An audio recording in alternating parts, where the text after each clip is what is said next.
मंडळी, good morning. कशा आहात तुम्ही? तर आज आहे वटपौर्णिमा. वटपौर्णिमेच्या तुम्हाला सगळ्यांना शुभेच्छा.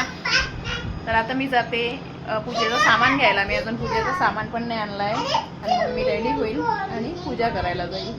11:30ला मी आता 11:30ला मी आता पूजेचं सामान आणायला जाते दर्शनसोबत. चला आपण जाऊया. तर गाईज मी आता रेडी झाले इथं पूजेला जाण्यासाठी. आता 1 वाजला आहे. तर सगळ्या बायका रेडी होत्या आता, शेजारी वगैरे. तर सोबत जाऊ आम्ही सगळे. तर कशी दिसते मी? माझं पूजेचं ताट पण रेडी आहे. तर हे आहे माझं पूजेचं ताट, ते पण रेडी आहे. तर आम्ही इथं पोहोचलो होतो पूजेच्या ठिकाणी, वडाच्या झाडाजवळ. आणि इथं आम्ही बसून पूजा करत होतो. आमच्या शेजारच्या मावशी आहेत इथं. त्या मावशी आम्हाला व्यवस्थित सगळं सांगत होत्या, असं करा तसं करा. एकदम प्रॉपर पूजा केली गेली आमची. त्या मावशींमुळे खूप छान पूजा झाली आमची. तर यश आला होता माझ्यासोबत. तो तर इथं मागेच खेळत होता.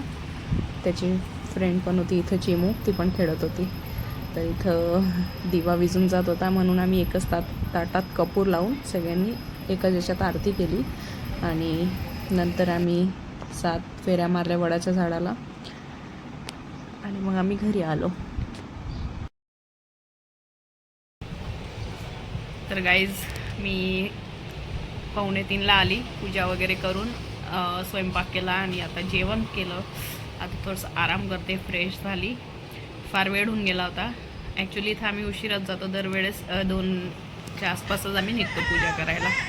मोंटू घरीच थांबली होती, यश आला होता माझ्यासोबत. तर यशनी पण आता जेवण केलं आणि मोंटू घरी झोपली होती. ती घाबरली होती है ना बेटा? कोणाला घाबरली होती? हंबा दिसला होता का तुला? ती तिच्या पप्पांजवळच थांबली घरी.